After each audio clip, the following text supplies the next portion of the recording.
कहानी की शुरुआत समुद्र में से लाए गए इस विशाल अंडे को खोजने के बाद होती है, जब युवाओं का एक समूह समुद्र तट पर फंस जाता है और उन्हें इस रहस्यमयी रेत से बचना है, क्योंकि जो भी इस जमीन को छूता वो उन्हें निगल लेती है।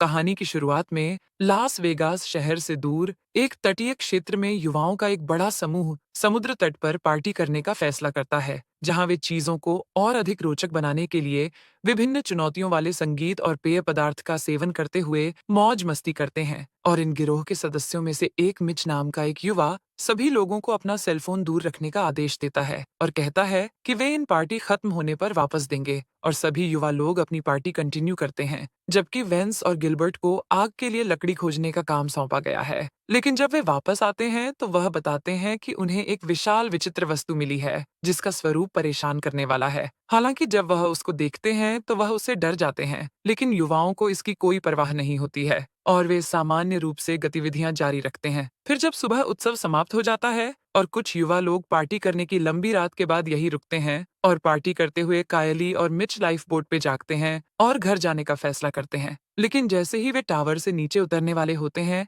तब कायली देखती है कि एक छोटा पक्षी जमीन में फंस गया है और कुछ सेकंड के बाद जमीन द्वारा उसे पूरी तरह से निगल लिया जाता है। तभी तक समूह के बाकी लोग भी जाग जाते हैं और चंदा देखती है कि उसकी दोस्त मार्शा अभी भी लकड़ी की मेज पर बेहोश होकर सो रही है, लेकिन वह चाहते हैं कि वह सभी एक साथ निकले। इसलिए चंदा मार्शा को जगाने की कोशिश करती है और वह जाग भी जाती है। लेकिन जैसे ही वह जमीन पर पैर रखने वाली होती है, तभी कायली मार्शा को चेतावनी देने की कोशिशें करती है कि रेत में कुछ गड़बड़ी है, लेकिन वो उसकी नहीं सुनती है। और जैसे ही वह मेज से उतरती है, तभी मार्शा के पैर अचानक से फंस जाते हैं, जैसे कि किसी ने उसे पकड़ लिया हो। और वह भ्रमित हो जाती है कि उसके साथ क्या हो रहा है और वह अपने हाथों का उपयोग करते हुए खुद को मुक्त करने की कोशिश करती है। लेकिन इससे मामला और भी ज्यादा खराब हो जाता है और वह निराशा में चिल्लाती है, क्योंकि वह धीरे धीरे निगलते जा रही थी। तभी चिंतित वेंस अपने दोस्त को बचाने के लिए वाहन से बाहर निकलने का फैसला करता है, लेकिन जैसे ही वह उसके पास जाने की कोशिश करता है, वह नीचे गिर जाता है और तुरंत रेत में फंस जाता है।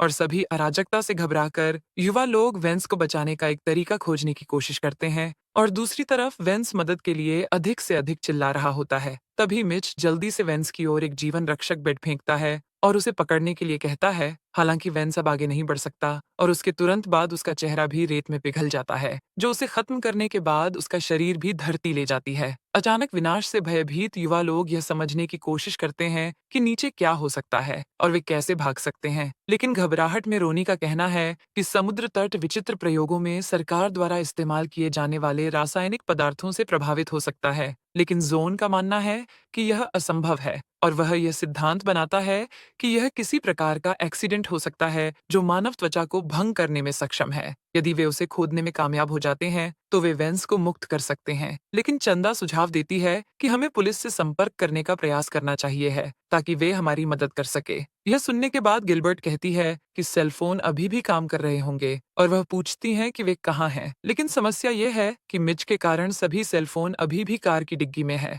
और कार की बैटरी पूरी रात हेडलाइट्स जलाकर खड़ी रहने के कारण जल गई थी। तभी कायली सीढ़ी के किनारे पर जाती है और जैसे ही वह अपना हाथ जमीन के करीब लाती है तो वह रेत में अनगिनत टेंटाकल्स को देखती है, जो पास आने वाले किसी भी जीवित चीज को खींचने की कोशिश करते हैं। उसी समय गिलबर्ट जाग जाता है और महसूस करता है कि उसे एक धातु के बैरल के अंदर रखा गया है, जिसके चेहरे पर बहुत ही अप्रिय चित्र बना हुआ है, जिसे देख वह बहुत ही ज्यादा क्रोधित हो जाता है और युवकों को उसे उस वस्तु से हटाने का आदेश देता है, जबकि वह बाहर निकलने की कोशिश करता है। लेकिन गिलबर्ट को समुद्र तट पर निगल की जाने से बचाने के लिए अपने तरीके से समूह के बाकी लोग उस स्थिति के बारे में चेतावनी देते हैं और अपने दो दोस्तों के खत्म होने के बारे में पता चलने के बाद गिलबर्ट निराश हो जाता है और अपने आप को शांत करने के लिए और भी अधिक संघर्ष करता है कि मिच उसे बताता है कि अगले कुछ घंटों में ज्वार बढ़ेगा, जिससे गिलबर्ट सुरक्षित रूप से साइट छोड़ सकेगा। इसलिए उसे बस इतना करना है कि वह खुद को संभाले और स्थिति को शांत करने के बाद इंतजार करे। तभी कायली ने मिच से सवाल किया कि ज्वार इतना नहीं बढ़ेगा कि गिलबर्ट को बचाया जा सके, और युवक ने कहा कि उसने केवल अपने दोस्त को यह विश्वास दिलाने के लिए ऐसा कहा था कि वह बच जाएगा। कई घंटे बीत जाते हैं और युवा लोग अभी भी समुद्र तट पर फंसे हुए हैं और वे सूर्य की रोशनी में अधिक से अधिक जल रहे हैं, क्योंकि उनके पास लाइफ बोट में भागने का कोई रास्ता नहीं है। तभी कायली डिब्बों की जांच करती है और माचिस की एक डिब्बी पाती है, जिसे वह किसी आपात स्थिति के लिए बचाने का फैसला करती है। और कायली कुछ सनस्क्रीन भी लेती है और जल्दी से अपने दोस्तों को देती है जो वाहन में फंसे हुए हैं, ताकि वे खुद को सवर्ण से बचा सकें। तभी घटनाओं का विश्लेषण करते हुए युवा पिछली रात को याद करते हैं और कायली कहती है कि पार्टी में शामिल होने वाले सभी लोग समुद्र तट पर ही डेरा डाले हुए था। इस बिंदु से समूह को पता चलता है कि अन्य सभी सदस्य पहले ही रेत में बह चुके हैं, केवल उनका सामान पीछे रह गया है। तभी जॉन गिलबर्ट को सनस्क्रीन देता है जिसे बार बार सवर्ण हो रहा है। फिर कायली समुद्र तट का अवलोकन करती है और नोटिस करती है कि पिछली रात वेंस और गिलबर्ट द्वारा लाई गई यह विशाल वस्तु नष्ट हो गई है। और इसको देखते हुए युवाओं को एहसास हुआ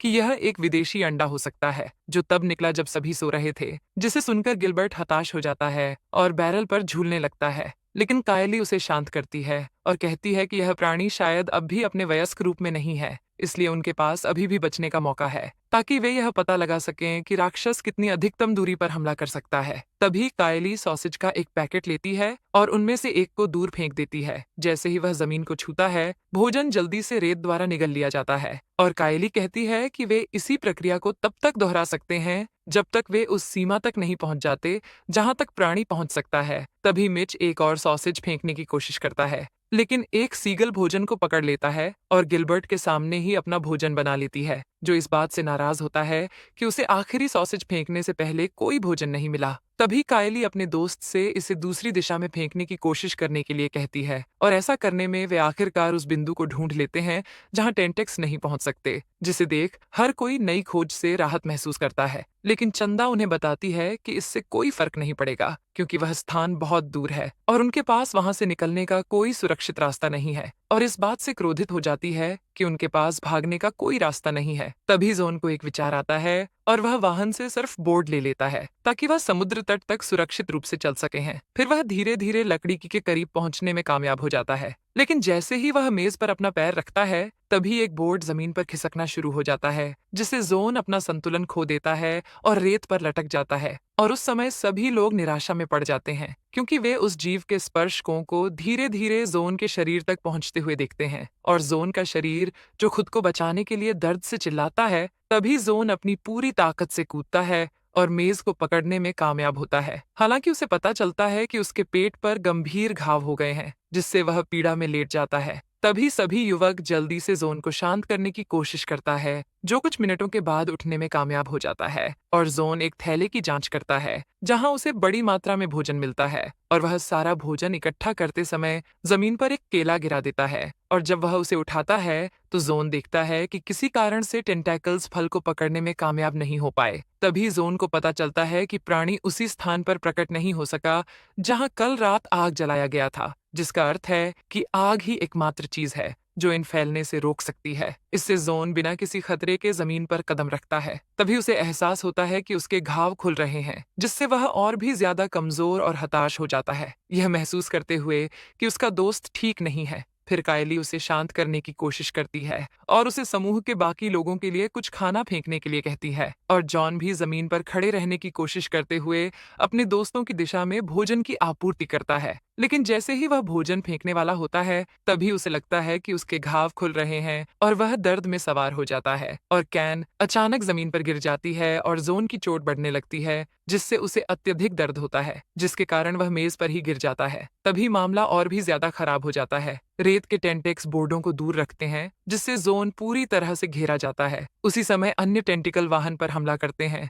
जिससे सभी टायर फट जाते हैं और युवाओं के लिए बच निकलना अब असंभव हो जाता है। मिच का मानना है कि यदि हम लोग सेलफोन बरामद करने में कामयाब हो जाते हैं तो वे मदद के लिए फोन कर सकेंगे। इसलिए चंदा रॉनी से ट्रंक खोलने के लिए कहता है और वह बम्पर पर संतुलन बनाती है ताकि वह उस कंटेनर तक पहुंच सके जिसमें डिवाइस संग्रहित है। अपनी योजना को अंजाम देने से पहले रनी उसे बताती है कि उसने एक अलविदा पत्र लिखा है और अगर कुछ भी होता है तो चंदा को इसे बहुत सावधानी से अपनी मां को देना होगा। रनी को उसके दोस्त ने पकड़ लिया है और कार के बम्पर पर संतुलन बनाकर ट्रंक को अनलॉक करने में कामयाब भी हो जाती है। लेकिन समस्या यह है कि हर बार जब इसे खोलने की कोशिश करती है तो वह फिसल जाती है और गिरने से कंपार्टमेंट बंद हो जाता है। फिर भी वे हार नहीं मानते हैं और कई बार कोशिश करती हैं, लेकिन तब तक कोई फायदा नहीं होता जब तक कायली को कोई विचार नहीं आता। तभी वह उसे लाइफ सेवर्स बचाव हुक पकड़ा देती है ताकि वह रोनी को पकड़ सके। फिर एक बार और रोनी ट्रंक खोलने में कामयाब हो जाती है लेकिन तभी एक पुलिस कार आती है और समुद्र तट बंद होने के कारण उन्हें यहाँ रुकने के लिए गुस्सा करती है। लेकिन कायली रेत के नीचे मौजूद जीव के बारे में समझाने की कोशिश करती है और उससे कार में ही रहने की विनती करती है, क्योंकि यही एकमात्र तरीका है जिससे वह सुरक्षित रह सकते हैं। उसी समय गिलबर्ट ने उससे राष्ट्रीय गार्ड को बुलाने की विनती की, क्योंकि समुद्र तट पर जो कुछ है वह वैश्विक खतरा हो सकता है। लेकिन समस्या यह है कि अधिकारी का मानना है कि इन युवा लोग ने रासायनिक पदार्थों का सेवन किया हुआ है और वह उनकी रिपोर्ट नहीं सुनता है और कार से नीचे उतर जाता है। लेकिन उसके जूते अत्यधिक प्रतिरोधी होने की बदौलत सामान्य रूप से कार से उतर जाता है और अधिकारी शांतिपूर्वक साइट के चारों ओर चलने में सक्षम है, जबकि टेंटाकल्स उसका पीछा करते हैं और उसे चुपचाप पकड़ने की कोशिश करते हैं ताकि यह समझ सके कि क्या हो रहा है। तभी पुलिसकर्मी जोन के शरीर की जांच करता है, जो कि संक्रमण से अत्यधिक घायल है, जो दिन प्रतिदिन खराब होता जा रहा है, जबकि रोनी का हाथ अभी भी वाहन में फंसा हुआ है और वह गिलबर्ट को धातु के बैरल से बाहर खींचने की कोशिश करती है। लेकिन गिलबर्ट बहुत भारी है और उसकी मदद से भी वह खुद को मुक्त नहीं कर सकता है।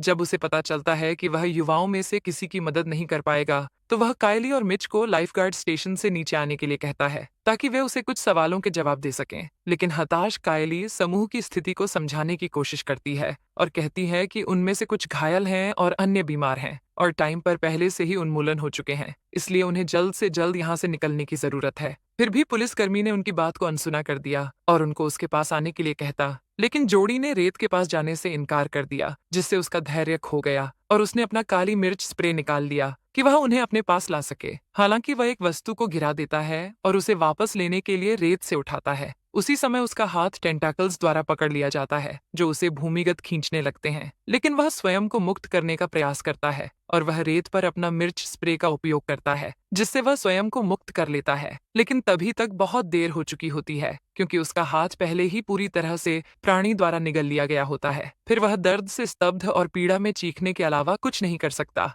जबकि हर कोई इस दृश्य को एक आतंक के रूप देखता है और उन्हें निराशा हूँ कि उस व्यक्ति ने उसकी बातों पर विश्वास नहीं किया। तभी कायली सीढ़ी के अंत तक जाती है और उसे स्प्रे को ले लेती है और उसे पुलिसकर्मी को राक्षस द्वारा खत्म किए जाने के लिए अकेला छोड़ देती है। अब उसके पास एक नया हथियार है, यह कहकर भागने की एक योजना बनाता है और कहता है कि समूह के पास भागने का एक बेहतर मौका होगा और मदद के लिए पुकारने का भी। और वह कुछ टोलियां को अपने पैरों के चारों ओर लपेट लेगा, क्योंकि उसके पास मिर्च स्प्रे है जो प्राणी को अचेत कर देगा और उनके पास भागने के लिए पर्याप्त समय होना चाहिए। इसलिए मिच चंदा से तौलिए को उसके पास फेंकने के लिए कहता है, लेकिन जैसे ही वह उन्हें पकड़ने की कोशिश करता है, तभी रेलिंग का एक टुकड़ा टूट जाता है और वह केबिन से बाहर गिर जाता है और रेत में फंस जाता है। तभी हताश मिच मदद के लिए चिल्लाना शुरू कर देता है और कहता है कि वह अब अपने शरीर के किसी भी हिस्से को महसूस नहीं कर सकता है, लेकिन कोई भी सदस्य उस तक नहीं पहुंच सकता है, जिससे वह पूरी तरह से प्राणी के अधीन हो जाता है। और कुछ ही सेकंड में रेत के जाल मिच के गले में चले जाते हैं और वह अचानक हिलना बंद कर देता है और मिच का शरीर राक्षस द्वारा नष्ट कर दिया जाता है, लेकिन पीछे केवल एक बड़ा सा खून का धब्बा रह जाता है। तभी कायली को यह महसूस हुआ कि यदि वे वहां रहना जारी रखते हैं तो कोई भी जीवित नहीं बचेगा। फिर कायली खुद को संभालती है और अपने साथियों को शांत करती है ताकि वे एक नई भागने की रणनीति के साथ आ सकें। फिर कायली जल्दी से रेलिंग का एक और टुकड़ा हटाती है और उसे फेंक देती है और चंदा, जो सभी वस्तुओं को हुड पर एक साथ रखती है, फिर वह वाहन में कूद जाती है और अपने दोस्त से मिलने के बाद वे रोनी को मुक्त करने में कामयाब हो जाती है और उसके घायल हाथ को कपड़े से बांध दिया ताकि वे उसी समय उसका दर्द कम कर सकें। फिर कायली गिलबर्ट को शांत करने की कोशिश करती है और उसे बताता है कि वे उसे बचा लेंगे जैसे ही उन्हें बैरल तक पहुंचने का रास्ता मिल जाता है, इसलिए तुमको बस इंतजार करना है। फिर तीनों ने रेत पर लकड़ी का मलबा रखा और खुद को संतुलित करते हुए वे उस मेज की ओर चलते हैं जहां जोन है। अब रॉनी मंच को पार करने वाली अंतिम महिला है और आधे रास्ते में उसे पता चलता है कि उसके घाव के कारण उसका अधिक से अधिक खून बह रहा है और कमजोरी के कारण उसका संतुलन बिगड़ जाता है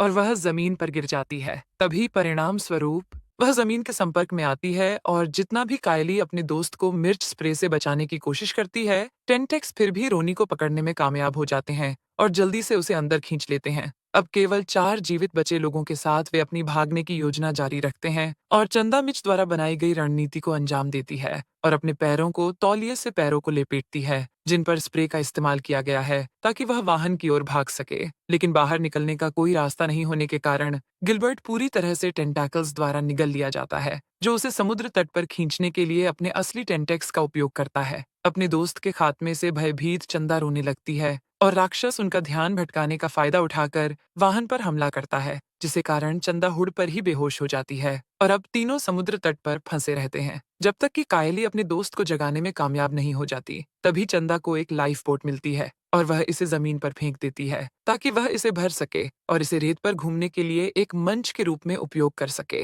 जल्द ही वह कायली की मेज के पास पहुंचती है और वह लाइफ बोट की मदद से वे जोन को कार तक ले आती हैं, क्योंकि जोन अपनी चोटों के दर्द से पूरी तरह से कमजोर हो चुका है। जैसे ही वे जाने वाले थे तभी जमीन से एक बड़ा सा तंबू निकला और कंपन के कारण कायली को लाइफ बोट में वापस फेंक दिया गया। तभी कायली जल्दी से कार की छत पर चढ़ जाती है और ईंधन के एक गैलन को पकड़ने की कोशिश करती है, लेकिन टेंटेकल्स ने एक और हमला किया और गैलन को पकड़ लिया और उसे दूर फेंक दिया। फिर भी कायली ने हार नहीं मानी और वाहन से आखिरी गैलन लेने के बाद वह उठती है और उस जगह के चारों ओर गैसोलीन डाल देती है, जिससे वाहन के चारों ओर ईंधन का एक घेरा बन जाता है। इससे पहले कि टेंटाकल्स अपना अगला हमला शुरू कर सके, कायली ने माचिस की डिब्बी ली जो उसने पहले पाई थी और ईंधन का निशान जलाया, जिसने टेंटाकल्स के शरीर में आग लग जाती है और विशाल काय राक्षस को भस्म होते हुए देखने के दौरान कायली वाहन में वापस आती है, जहां जोड़ी खुद को अनगिनत चमकते हुए तंबुओं से बचाने की कोशिश करती है और वह कार पर आक्रमण करने की कोशिश कर रहे होते हैं। तभी कुछ ही मिनटों में प्राणी अंततः पीछे हट जाता है और युवाओं को अकेला छोड़ देता है। लेकिन जब वे जोन को देखते हैं तो लड़कियों को पता चलता है कि जोन अब जीवित नहीं है और आंसुओं से अपने आखिरी दोस्त को अलविदा कहती हैं, ये महसूस करते हुए कि उनके पास किसी के आने का इंतजार करने के अलावा कोई विकल्प नहीं होगा। फिर लड़कियां एक दूसरे को गले लगाती हैं और एक लंबे दिन के बाद आराम करने की कोशिश करती हैं। फिर सुबह एक व्यक्ति वाहन के पास आता है और देखता है कि कार में हर कोई बेहोश है। फिर वह खिड़की पर दस्तक देता है, जिससे लड़कियां जाग जाती हैं और दरवाजा खुलती है। जब उन्हें पता चलता है कि वे बिना किसी समस्या के रेत पर कदम रख सकती हैं, तो लड़कियों को राहत मिलती है और वह इस स्थान को छोड़ देती है। इसी सस्पेंस के